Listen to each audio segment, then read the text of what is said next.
disons seulement la vérité. Le président Tshisekedi devrait se séparer de toute cette classe ancienne qui n'a pas aidé le Congo. On a besoin d'une séparation totale. Et vous pouvez le voir. Les ennemis de la République, nous pouvons facilement lire qu'ils sont à bout. Je vais vous mettre quelqu'un. Parce que moi, j'ai cette grâce-là de lire les corps humains. Qu'est-ce que vous pensez de ces corps que vous voyez ici? Est-ce que vous ne voyez pas un Nanga stressé, un Nanga éteint, il n'a pas d'éclat? Vous voyez que l'homme, le Nanga ancien, qui était à la CENI, qui avait le claque quand il vous parle ou bien quand il est devant vous. Regardez avec ce Nanga que je vous mets tous devant. Vous ne voyez pas que c'est quelqu'un qui, son cœur est éteint. C'est quelqu'un qui, vous pouvez tout lire dans ses yeux. La déception, le regret, l'échec, l'abandon, la fuite, la peur et la mort sont sur lui. Vous ne pouvez pas lire ça? Il faut que Kalonji vienne lire ça pour vous. Quand vous voyez Kabila, qu'est-ce que vous voyez?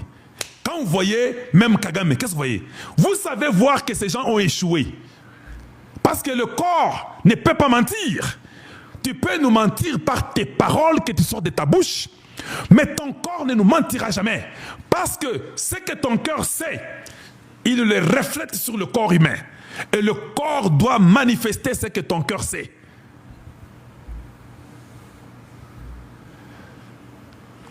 Ça sont des vérités que vous devez savoir.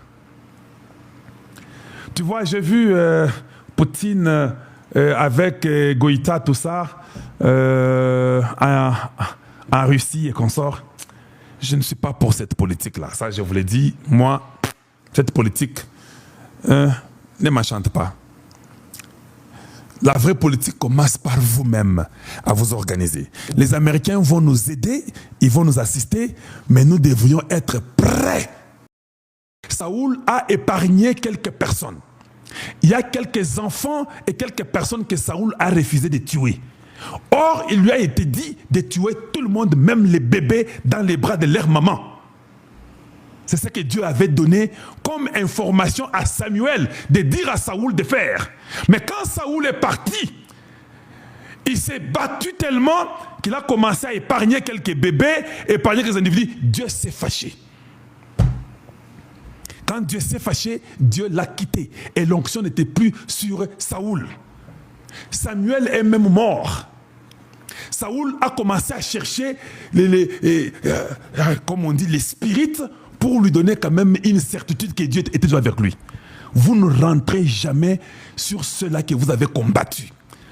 Saoul l'a fait. Il se bat, il commence à épargner d'autres personnes. Non, Dieu avait dit, vous tuez tout le monde. Ça veut dire une séparation totale. Le président Tshisekedi doit se séparer de toute cette histoire qui est liée au Rwanda, l'Ouganda. Il doit se séparer totalement. Il n'épargnera personne, pas même à Tundu.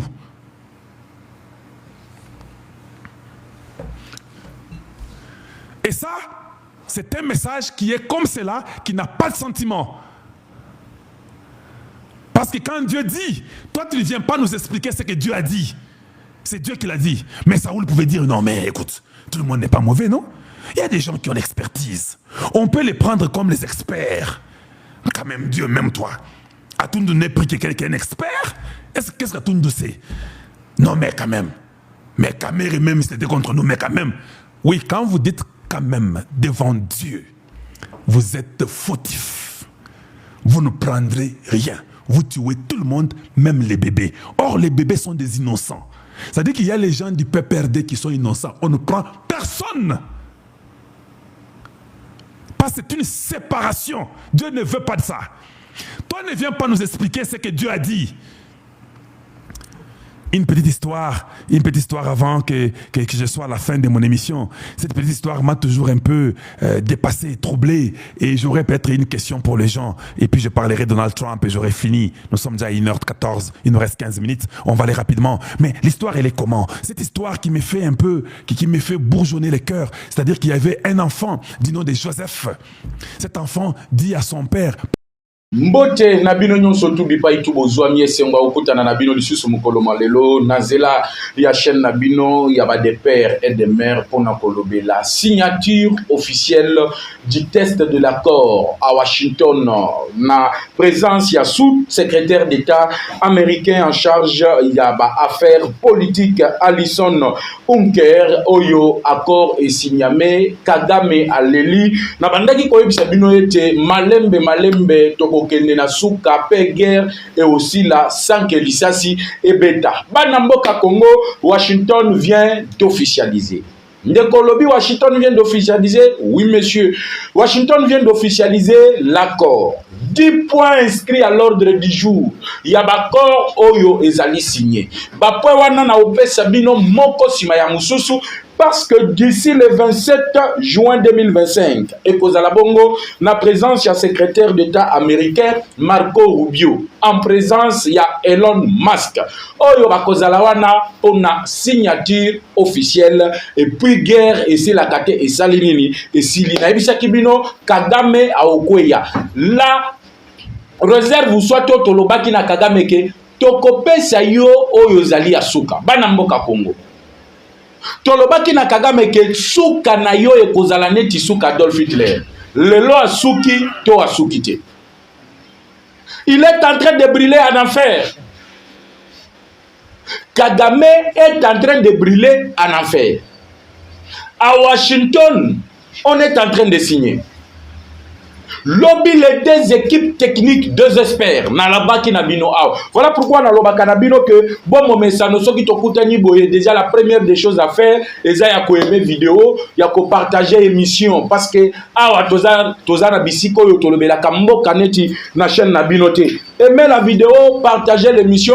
La question est posée aux Congolais. Bayimboka Congo, le Rwandais, le Burundais Vital Kamerhe coincé ici par le service de sécurité. Namboka Nabiso, est-ce que Bayimboka Congo bino boza na posa komo na Kamerhe to bozali na posa ya ke balongola ye ba bloqué comme il est encore à bloquer et que la bongo thématique to ali kopesa na bana mboka Congo mais les 10 points oyo na lobby Chimbubui en direct ya Washington. Kagame akwei nanga leli Kabila lui alobi te makambo na okoka lisusu te. Malgré ba équipe batindaki parce que Katumbi atindaki équipe na ye, Kabila atindaki équipe na ye. Bakende kaka accord oyo ba signé te. De Colombie va signer accord, oui monsieur, le test de l'accord. Donc, un test en accord, soi-disant accord, yangoye. Oh, pourquoi toleki les 15 accords en va signer yangoye? Qu'est-ce que détient cet accord? Fati victorieux, gouvernement congolais victorieux. Tolobaki Congo ezali éléphant, oh ebandaki kobela. Ezalaki nango nancé. Le loi était le makate sans ligne était le. Mais avant de na makambongo ba point accord, on les a signé depuis hier, paraphé par les deux équipes. Le 27 ba ministre Kai Kwamba Wagner, héroïne yaba namboka Congo. Na lobby partout zali dans le monde, comme langai bravo à Wagner Kai Kwamba Thérèse, héroïne yaba namboka Congo. Fati félicitations à Castingo Saladi. Ya okendo lukela biso mwana mwasi. Bamboka mususu balobaka bana basi bazali lokote. Mais cette fois-ci to moni que moi si asali musala koleka mibali tout baleka na affaires étrangères. Le 27 face à face Thérèse Kaikwamba Wagner na Olivier Oyo ya Rwanda devant le secrétaire d'État américain Rubio. Bana mboka Congo. L'histoire retiendra que Fachi vient de clouer Vital Kamerhe. L'histoire retiendra que Fachi vient de clouer tous ces réseaux de mafieux. Oyo basangani, ba recruter batunakati, ba mususu bazali libanda, ba sali kop na bango, kop esimba kate sali nini, esimbite, Tshisekedi le cloue, et azali ko clouer bango, et El Ashkar, oyo azali Turc, c'est un sujet turc, oyo bandaki kote que la Paul Kagame Manduki, ba yebishe pa États-Unis, Abou Pia. Là, le gouvernement rwandais est allé le chercher du côté de Turquie, à 3 reprises, dans un mois à lobby, il ne peut plus vendre les armes pour créer le conflit au niveau interne. Et il devient l'acteur principal. Il y a bateau qui approvisionner la République démocratique du Congo Namanduki ici chez nous en RDC. Et chose grave, Azali le seul au niveau de l'Afrique. Il vient aussi de tourner le dos au sanguinaire Paul Kagame. Pour commencer maintenant, Banamboka Congo,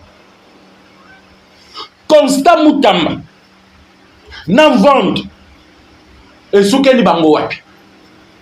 Fatia boyi ba makambo masolo wana o Mutamba o boyi fatia boyi alobi makambo wana ezali complot monté kuna na Kigali. Banamboka Congo. Tolobaki, est-ce que vous savez, ministre ya Congo ya justice, bazo autorisé poursuite na ye, na Rwanda fête ezo salema. C'est le ministre des Affaires étrangères rwandais, oh yazo sala fête. Un complot conçu au Rwanda. Complot n'est pas conçu au Rwanda, je vais continuer na lebi ke boza déjà ebele bozo zela. Loba accord, yebisa biso ba point accord. J'ai l'accord avec moi. Je vous ai toujours dit que je suis le communicateur de la République. Avant que les autres le disent, je vous l'apporte chez vous, dans vos maisons, dans vos bureaux, dans vos véhicules, aux en transport, aux awat. Joabik Koma, accord ezali ao. Félicitations à Tshisekedi, félicitations à Kayikwamba, félicitations au gouvernement. Banamboka Congo. Na beta na nous c'était. Le Kanyingi du King vient caméléon. Le réseau qui a été recruté. Le vieux caméléon était dans le pouvoir législatif. Les traîtres de vente de ces magistrats où ya sombi ba villa, Mutambaye ko conseil na ba villa ya sombaki na niveau ya Belgique. Nous avons tous les éléments. Il y a villa où ya sombaki na Belgique. Tata mo conseil école. Ces magistrats méritent d'être envoyés na retraite anticipée. Oh yoba kosa la Mutamba, bazali kota la Mutamba te. Nasima Mutamba, c'est vous qui êtes visé. Monsieur le président de la République, quel est le traître que vous avez donné l'Assemblée nationale? Tala Makambu, le Kanindi du King Caméléon, a sali l'Assemblée nationale. Le même système qu'il a utilisé na Sud Kivu, na Kabamba, na Katana, na Kabare, na Walikale, na Walungu, pour faire tomber ces villages. Divulgation, propagation de faux bruits, ce qui est une infraction condamnable dans le code pénal. Le même procureur, parce que Bayebani, Joseph Kabila a tout fait. Vous voyez pourquoi Kabila place en vente dans la cour de cassation? Écoutez-moi très bien, parce que vous avez une révélation que vous ne trouverez nulle part. Mais entre-temps, je suis en train d'espérer que vous êtes en train d'aimer la vidéo. Vous avez la carte à commenter l'émission, vous avez la carte à partager et vous êtes en train de vous abonner massivement. Vous voyez pourquoi Vond a été placé dans la cour de cassation? Joseph Kabila Yebati. Que Vond Azali corrompu. Un procureur qui fait la honte de la magistrature. De Kolobi, un procureur qui fait la honte de la magistrature. Oui, monsieur, je confirme. Vondo Bozali Komona, Laurent Désiré Kabila Benganaï. Abenga Bango conglomérat des aventuriers. Chassé dans la magistrature. Bayimboka Congo. Kabila soi-disant, moi na ya Laurent Désiré Kabila, muto yo tata na yo abengana ki alobi azali conglomérat, azana kati ya conglomérat ya baventurier. Yo moi na soi-disant, Laurent Désiré Kabila, oyo aloba qui n'est jamais trahir le Congo. Ok, kolokota vendre aux ongiciers na magistrature. Et en plus, ça du cours de cassation à Pessier. Pourquoi vous saboyez pour nanine? Kabila ba pesa vendre na cour de cassation, c'est pour contrôler. Boyebi pour contrôler quoi? L'Assemblée nationale, le gouvernement. Parce que la cour de cassation, prenez le stylo, écrivez ici, c'est la leçon que nous sommes en train de donner avant Tokota na Washington. Oyoba uti ko signer. Fini la guerre. Nanga, et vous comprendrez pourquoi Nanga Baby Shaki Elongi. Tampo ya Elongi Nanga Bimaki Mukolo wana devant Bintou Keïta. Le message que je vous ai dit, j'ai dit ici, t'as la message Bintou Keïta Memena Kinang. Balobi non, mais Toyoki point de presse, il y a 1h45 minutes, Balobi Makambuyo Lobite. Est-ce que les Rwandais là peuvent nous prendre comme des imbéciles? Na réunion où sali journée Mobimba. Est-ce que contre Rwandais Kokyo Sala 1 minute 45 secondes? Ils n'ont pas voulu vous dire la vérité. Maintenant, écoutez d'abord. Je vais en finir avec Mvondu Paul. Je vous ai promis que Mvondu Tokosi Lisaye le poso. Muyibi wana to aussi lisaye mapango yo ba villa bateki na Gombe ao batekeli ba Indien batekeli ba Libanais kopo wana ko salema na mvande bakoboto la ba Congolais les autochtones ba kolo mabele ba mapango na bango ba villa on le vend aux expatriés mais les kopo yo mvonda zali. Et Kabila a appelé cour de cassation. Retenez pour la première chose, comment la cour de cassation est le juge naturel. Il y a un ministre Nyonso na kacha gouvernement. Kabila yebi kazana batu na kacha gouvernement. Kabila yebi kazana batu na kacha assemblée nationale. Il faut sikoya placer mutunaye na juge naturel ya batuana. Le lopo bakanga député, il faut la cour de cassation interpeller. Pour bakanga le lolo kaningi diking pour contrôler Vital Kamerhe Azumvond a placé Yewan. Banamboka Congo. L'histoire retiendra que Lelo Tshisekedi vient de clouer tout. Et Mvondouana, il a été activé. Le plan concocté au Rwanda pour faire tomber Mutamba. Pourquoi faire tomber Mutamba? Mutamba a annoncé ma poursuite contre Kabila. Mutamba a annoncé ma poursuite contre les autorités de l'Alliance Fleuve Congo Barème 23. Mutamba a bloqué 300 entreprises, il y a Joseph Kabila. Mutamba a bloqué 54 comptes, il y a Joseph Kabila dans ma banque commerciale. Mutamba a bloqué Babien Nyonso, il y a Joseph Kabila. Mutamba a bloqué ma port illégaux, il y a Joseph Kabila. Tout ça est comme ici bango ke bazali lisusu na bisika oyo bakoki ko se ravitailler pour se financer. Et encore plus grave, muto abandaki koteke la bango manduki El Ashkar, le sujet tirk a pesi bango mukongo alobi a koteke la ka bango lisusu manduki tie. Et c'est lui le plus grand vendeur des armes dans le marché yaba militaire au niveau de l'Afrique. Je vais en revenir. Et pour contrôler tous ces réseaux de Kabila dans l'Assemblée nationale, na gouvernement, na kati ya Sénat, il a placé Mvond parce que la Cour constitutionnelle est le juge naturel des députés. La Cour constitutionnelle est le juge naturel de tout le ministre du gouvernement. Pour accepter la première ministre et le président de la République qui ont la Cour constitutionnelle comme leur juge naturel, tout le reste bali ko sambisa bango kuna. Kabila tchakiye pour na alande la bato a réseau naï. C'est ainsi que baye ko activer réseau wana. Il faut qu'il cloue Constant Mutamba. Lelo banamboka Congo. Bakoyima kale. Lorsque Mutamba démissionne, tu lis la lettre de la démission de Mutamba, tu comprends bien et bien que Mwana Mobali Yoyo, c'est un soldat de Tshisekedi. Un soldat Tshisekedi, il y a Tshisekedi au service de la nation pour réparer la justice qui est malade. Tshisekedi a là, banda, manda naye banda. Depuis qu'il est élu président de la République, la justice est malade. Mais le ministre le seul qu'il a eu, Oyo, à Kokaki, Kochuba justice en Gotonga, il vient d'être sacrifié et Fati n'est pas tombé dans de bêtises de Kamerhe. Tshisekedi a dit que Kamerhe invente. Ce sont les oiseaux de même plumage qui exécutent les ordres qui viennent de Kigali, qui exécutent des ordres qui viennent de Kagame. Aujourd'hui, le maître penseur à quoi? C'est là maintenant que j'entame le sujet du jour. Banamboka Congo, j'espère que vous aussi aimé vidéo, partagé l'émission. Pepe Sangaï Mutuna, le vieux caméléon Loakanyingiji, Akoya, to Akoyati. L'homme a été bloqué, le passeport diplomatique bloqué, la DGM l'a notifié de ne plus quitter la ville de Kinshasa. Mais toyebi comment ça se passe? Na DGM, na Batouana, nyonso bazali eloko moko. Tokozala na bango lisu likolo ya lisu, mobilisation totale le jour où bakolobake, bakozala na Mutamba, na cour de cassation pour na instruction ya dossier, nous serons là pour mobiliser et dire en vente que les Congolais ne sont pas contents de ce que tu es en train de faire. Car la justice est le rendue au nom du peuple et exécutée au nom du chef de l'État. Bayimboka Congo. Washington vient de clouer M. Paul Kagame. Washington vient de donner le go. Et Sengote Banamboka Congo. Nalobaki il y a 48 heures. Je vous ai dit, la délégation du gouvernement congolais, les experts, Baouti Kokoma na Washington. Ba expert ba komi na Washington, ba kei kosala nini, communicateur de la République, prenez votre stylo et écrivez. C'est que tout le monde attendait Bayimboka babandaki kozela yango yeyo bana mboka Congo. yango ye zwa émission partagée tindela baninga o bazana nous connecter benga moninga oyo azali na nous connecter yebisa ye yaka communicateur de la République est là, il est en train de décortiquer point par point. Il y a accord signé. J'ai l'accord avec moi. Bayimboka Congo, je vous le montre. J'ai l'accord avec moi ici. Qu'est-ce qui est dit dans l'accord? Washington, merci beaucoup à Donald Trump. Merci à Fachi. Merci à Kayikwamba Wagner. Nous avons triomphé de Kagame. Avant la bande, je vais rappeler quelque chose. Fachi Yebisaki Tango a commis un pouvoir na Kagame Yebisie.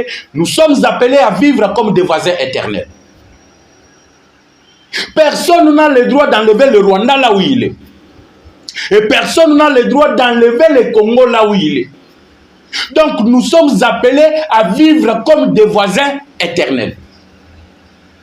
Plus question d'agresser l'ami, de tuer, de voler. Il faut qu'on y apporte ya monene, ton négocier. Tu sais que Dieu est allé plus loin pour dire. Toi comme même à niveau il y a 50-50. Kagame na mutu makasi na ye. Un sanguinaire n'a pas voulu écouter ce que Fachi avait dit. Et pour comprendre pourquoi Nazali ko répéter na bandi na makambo yo Tshisekedi aloba na Kagame lorsqu'il est arrivé au pouvoir, quand il a prêté le serment en janvier 2019. Il a dit à Kagame, il lui a proposé, nous devons collaborer pour sécuriser nos frontières. Nous devons faire ceci pour sécuriser l'économie régionale. Kagame Aboya Lobby, lui il est puissant. En Afrique, personne ne doit lui dire ce que lui doit faire. Il y a Kosala Oyo Yazali Nango, parce qu'il avait le soutien de multinationales, parce qu'il avait le soutien des États-Unis, parce qu'il avait le soutien de la Grande-Bretagne, parce qu'il avait le soutien de tout le pays des G7. Lélo, tous les pays des G7 viennent d'abandonner Kagame. Même Mouto Yabandaki ko signé naye, ba corps militaire vient de l'abandonner en disant qu'il ne peut pas être responsable. Il y a conflit au Salema, au sein il y a sous-région, il y a Grand Lac. C'est ainsi que lobby ezalaki victoire. C'est hier la nuit que c'est officiel. Banamboka Congo, na lobby, n'oubliez pas aimer la vidéo, partager l'émission. Commenter le kaningi dikingi azalato azalate parce que pour nangai azamuto azali ko mériter penza bakangaye libanga munene na kingo bakende ko bakaye na mai un traître pas comme tous les autres, les traîtres jamais connus. Nazope sa raison na Etienne Tshisekedi ya lobaki à part bonjour et bimakana munoko na ye bosolo mususu et bimakate. Juste le bonjour qu'il vous dit en vous tenant la main. Kamere ndenge bozali boy. Bana mboka Congo, permettez-moi d'abord avant d'encore na sujet ya liboso ya poids liboso ya accord. Kamere azali serpent ancien. Boyebi nyoko ya luki liwa. Nyoko yo akosi Ève. Poete pasi ekoma na mokili.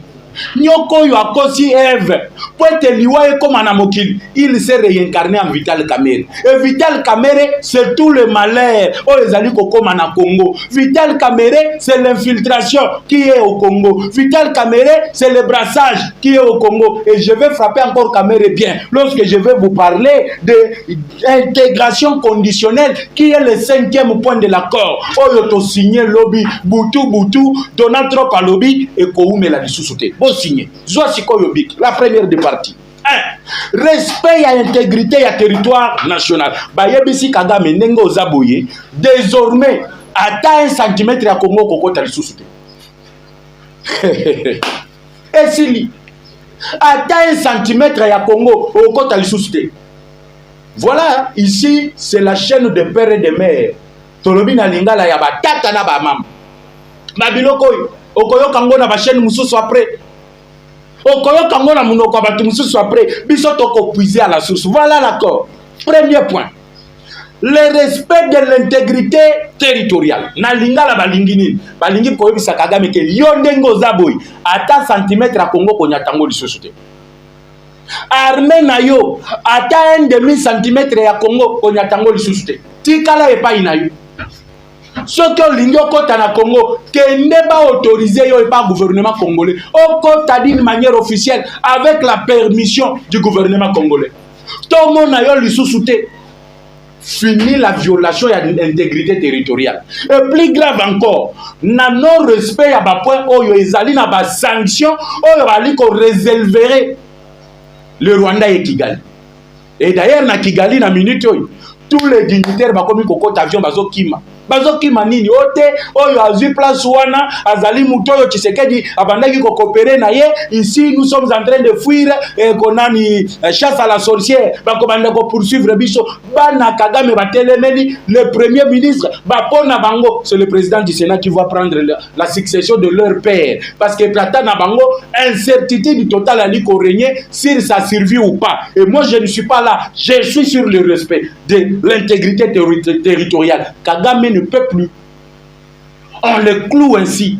Exploitation illégale de nos minéraux et si violation il y a banana biso ya basi ba mama na biso ba koko na biso et si Kagame po kotawa il faut Kinshasa y permettre. Il faut Kinshasa et permettre et sengoto bana mboka ko. Kagame chimbubu tala ndenge matama ozalaka kutu na matama te mikuo na mikuo. Tokobo mayo Kagame, tokobo mayo na tension. Tokobo mayo na tension. Okokufa pour la deuxième fois. Deuxième point. Na lobi Zwabik comment? Zwabik comment? Interdiction des hostilités.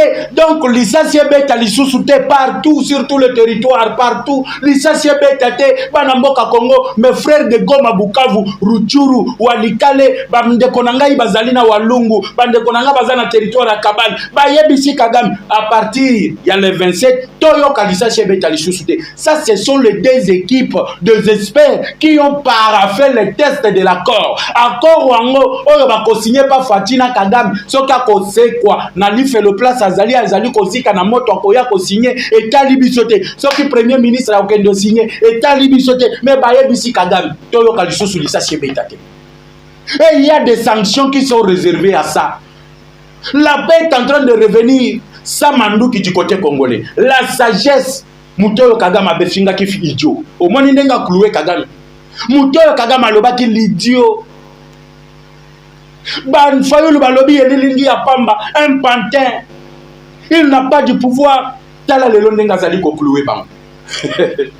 Je suis dans la joie quand je lis cet accord. Baimboka, je suis en train de vous expliquer. Interdiction. Donc, quand on dit interdiction, ça vient du verbe interdire. Donc, bapekisi. Et ceux qui ont violé, parce que ceux qui ont violé, il y a des sanctions qui sont réservées. Les sanctions, c'est quoi? C'est là que les choses deviennent intéressantes. Je vous avais dit que Elon Musk, Azali, le bras droit de Donald Trump, a outaki kozwa espace aérien congolais sous couverture de la société naye, wali kobenga Starlink. Et la prise de l'espace aérien congolais permettait aux satellites américains et aux services de secrets américains de suivre à la loupe tout ce qui se passe sur le territoire national. C'est là qui a permis à ce que plusieurs drones de l'AFC Alliance M23, c'est ce qui a permis que voir même Tozali Kobenga Banamboka Congo, le contrôle de l'espace aérien, le système aérien rwandais a été détruit. C'est parce que Starlink avait pris la couverture de l'espace aérien. Donc, 2 345 km² de la République démocratique du Congo est prise en charge par les États-Unis d'Amérique. C'est ainsi qu'au Monaki, ils ont diffusé les premières vidéos. Yaba Rwandais, comment est-ce que le militaire rwandais entre sur le sol congolais. Ils ont diffusé les images de l'entrée de Kabila avec 500 unités spéciales de la garde républicaine rwandaise au niveau de Goma, accompagné par Paul Kagame, Oyoya Soukaki, na niveau ya Gisenyi. Ainsi, le Lobazali Boya interdiction des hostilités. Et comme sanction, ceux qui ont méqui Kokota Lissous, Kobandaba hostilité, il y aura fort à faire à l'armée américaine qui va s'installer Bayimboka Congo, na Rutshuru, où la base militaire américaine sera installée. Et au niveau de l'Afrique, la plus grande base militaire américaine sera installée au Congo. Et le Congo sera l'arrière-base Parce que bateau yo bazali bina noté na likotinda bino bokenda face à IGF. Vous allez voir qu'il y a une nouvelle ambassade, il y a États-Unis, il y a likotonga makona. Et de là, Banamboka Congo, il y a tout le service secret. Donc, le service non soit sécurité à États-Unis, les alliés installés pour nous. Et là, je vais encore revenir. Troisième point, le désarmement. Et l'Union Lobanine, Kagame Longola Batunayo, Longola ba munitions nayo, Longola ba matériel nayo, Longola ba drone nayo, Zonga au Rwanda, Tika Congo, ezala na problème ya ba Congolais bango moko. Les retraits de troupes rwandaises. Les mêmes conditions que Tshisekedi posées na niveau ya Luanda. Ba imboka Congo to yebisaki bango ke bokolo ba oza fanatique a fatité. Fatia za mwana mboka aza Moïse et surtout le test ici qui a été signé Congo par les deux pays, ça montre que Tshisekedi c'est un Congolais que Dieu a envoyé au Congo pour hôtel Bisamboka. Désarmement. Fatia Ebisaki, avant de négocier, il faut l'armée rwandaise et se retirer sur le sol congolais. Les États-Unis, retirez-vous, retirez-vous. Bokende, et si kanabino, et zali na Congote. Na minduki nabino, nazo kende na lombango, parce que point ya makasi, yango yo, nazali kokota. Le point 5. Le point 5. Ne quoi ici, caméra ya quoi tu. Le point 5. Ne quoi ici, Kagame ya quoi tu. Le point 5. Ne quoi ici, Nanga. Le même message que Bintou Keït avait donné à Nanga, à Goma, et Zaline, intégration conditionnelle de groupes armés non étatiques. Gouvernement Nabiso.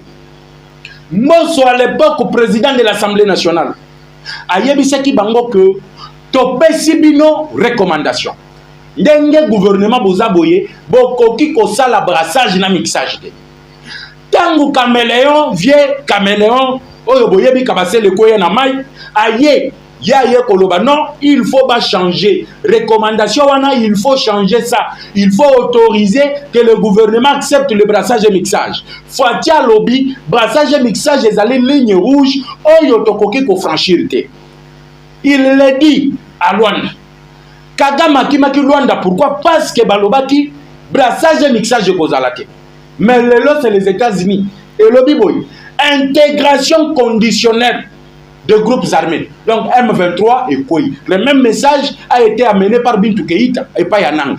Nde bisika bomona ki tampon ya Elongia Nang epimi. Natika la omona tampon ya Elongia Nang te, mais regardez les vidéos, regardez les photos. Oh Nanga juna Bintou Keïta omona ke ba tampon epimi.